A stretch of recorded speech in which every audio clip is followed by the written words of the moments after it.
बता दें, बुधवार की शाम बीकेसी ग्राउंड पर दशहरा रैली के मौके पर एकनाथ शिंदे के साथ दिवंगत बाला साहेब ठाकरे का तकरीबन आधा कुनबा मौजूद था। बाला साहेब के बेटे और उद्धव ठाकरे के भाई जयदेव ठाकरे भी मंच पर मौजूद थे। उन्होंने मंच से ही यह बात कही थी कि महाराष्ट्र में अब शिंदे राज आना चाहिए। मुझे मुख्यमंत्री के तौर पर एकनाथ शिंदे पसंद है। उन्होंने कहा कि राज्य में दोबारा चुनाव करवाकर महाराष्ट्र में शिंदे राज को स्थापित करना चाहिए। वहीं अंधेरी पूर्व के विधानसभा उपचुनाव के जरिए एकनाथ शिंदे को यह मौका मिला भी, लेकिन उन्होंने इसका इस्तेमाल ही नहीं किया। शिवसेना की इस सीट पर खुद को असली शिवसेना पार्टी बताने वाले एकनाथ शिंदे गुट ने यहां अपना कोई उम्मीदवार ही नहीं उतारा और यह सीट बीजेपी की झोली में डाल दी।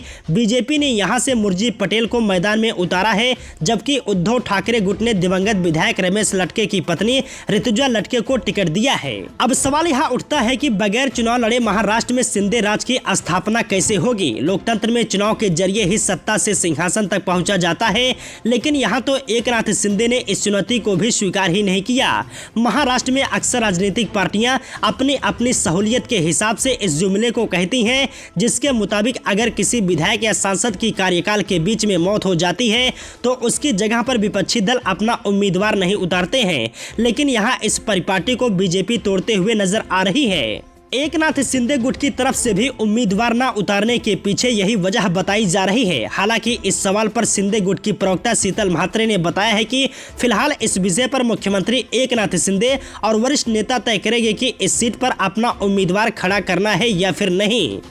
फिलहाल एकनाथ शिंदे बीजेपी के साथ मिलकर सत्ता के सिंहासन तक पहुंचे हैं और गठबंधन की सरकार चला रहे हैं। एकनाथ शिंदे के मुताबिक यह एक नैसर्गिक गठबंधन है, जिसकी बुनियाद दिवंगत बाला साहेब ठाकरे और अटल बिहारी वाजपेयी ने रखी थी।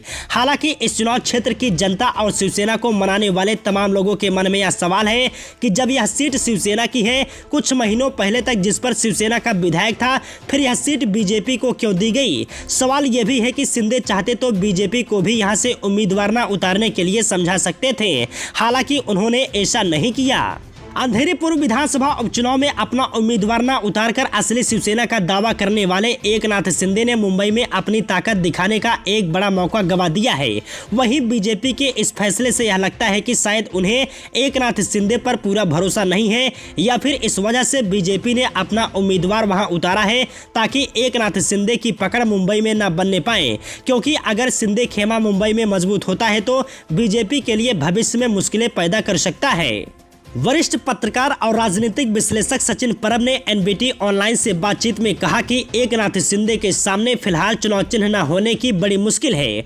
भले ही यह मुद्दा चुनाव आयोग के समक्ष विचाराधीन है, फिर भी अभी तक शिवसेना का चुनाव चिन्ह धनुष बाण उद्धव ठाकरे गुट के पास है। आने वाले दिनों में चुनाव आयोग इसका फैसला कुछ भी दे, लेकिन फिलहाल शिंदे के लिए चुनाव चिन्ह का न होना मुसीबत का सबब साबित हो रहा है। दूसरी तरफ इस बात की भी आशंका हो सकती है कि अगर इस चुनाव में उनके उम्मीदवार की हार होती है तो शिंदे गुट को बड़ा झटका लग सकता है। शायद इन्हीं वजहों से उन्होंने अपना उम्मीदवार मैदान में नहीं उतारा।